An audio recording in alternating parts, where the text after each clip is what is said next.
Hey peeps, welcome to another video. Today it's going to be my 2018 sewing goals, and I basically the whole of January last year was me kind of doing these planning and I want to do this, I want to do this videos, and yeah, this year is going to be no different. So I have quite a few goals that I would like to get through, so, and my camera battery is flashing at me and I haven't got my new one yet, so we're going to give this a go and see how far we get. So the first one is going to be complete my hashtag 2018 make 9, all 9 makes. I made 3 last year, so you know, 6 more to do this year. It's totally fine. Yeah, so if you've watched that video, I'm going to link it up here, but it's not, it's up here. I'm going to link it up here. But yeah, I'm really excited about all the projects that I've got on that in that challenge, so complete those. The second challenge that I'm going to attempt to take part in is the 2018 Sew My Style.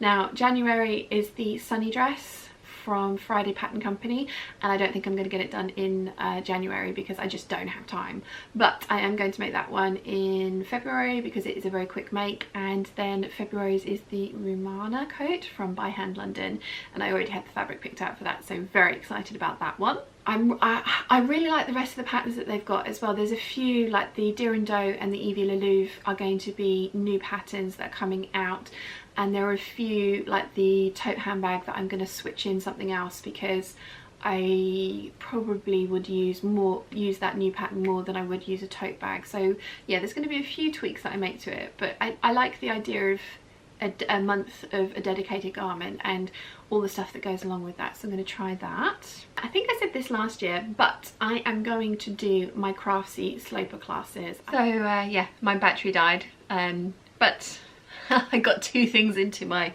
very long list, but we'll finish it now. It is now dark outside, which is why the lighting's changed, but yes, anyway, so the next one on my list of 2018 sewing goals is to complete my Craftsy sloper classes.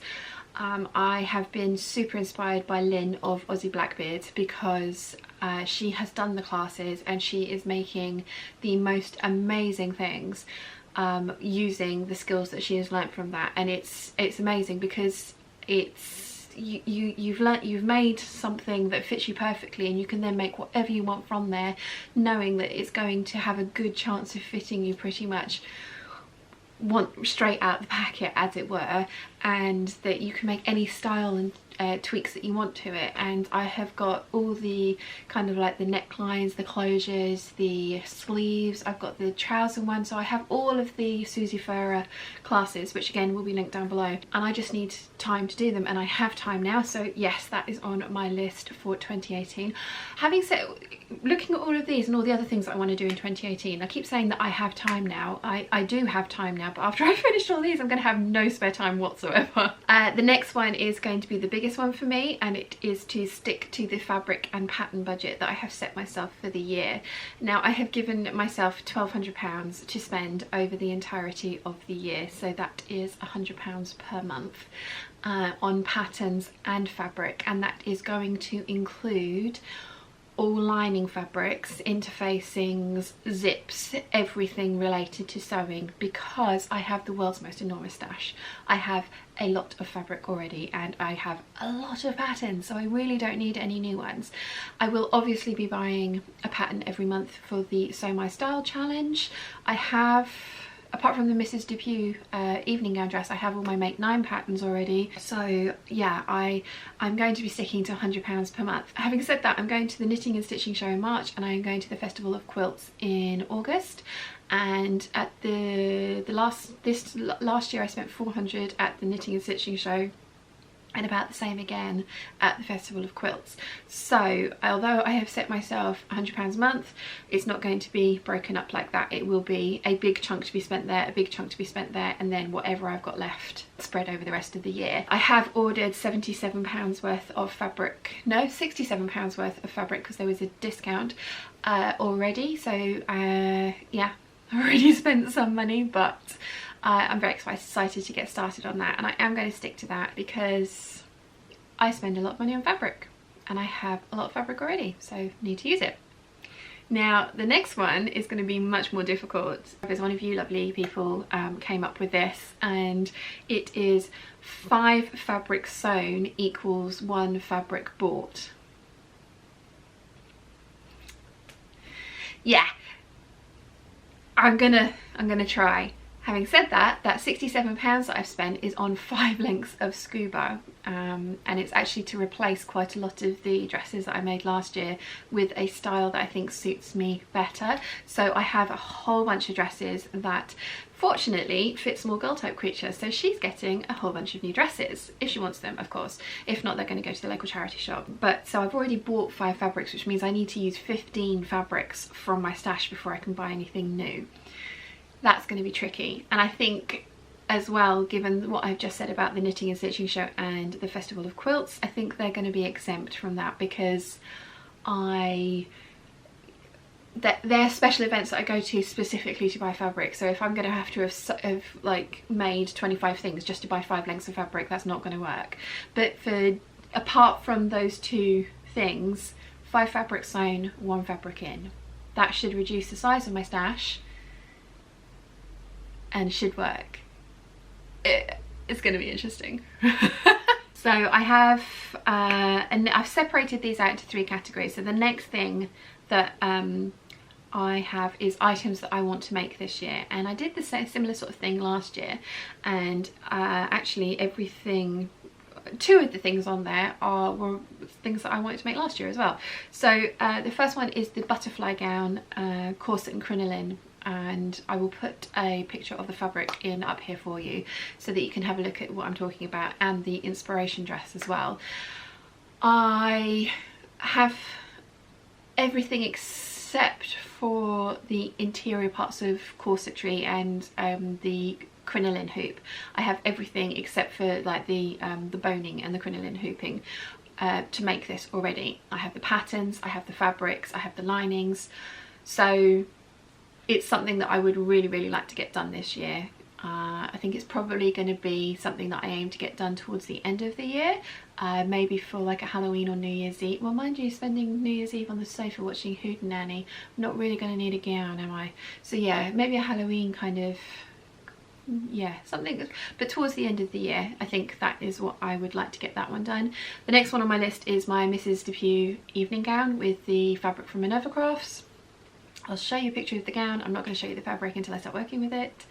And the final thing on my list is a cosplay item. I huge geek, not as huge as others and definitely not as knowledgeable as others, but there is this White Rabbit illustration that I love and that I can see me making, and there's the Isle of Wight Comic Con, and it's only been going for 1 year and it already outgrew its location, so they're going to do it again this year, and it's going to be in a bigger location, and I want to go this year. I didn't go last year for reasons, but this year I have nothing stopping me. So yes, I want to go to that, and I want to go in cosplay, and it's going to be a white rabbit. I might even wear my butterfly gown, because that could work, couldn't it? Yeah.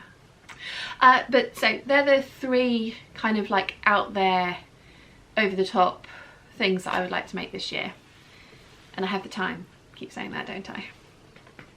And the final section is skills that I want to learn this year, and I have got 4 things on here, and the very first one is bound buttonholes.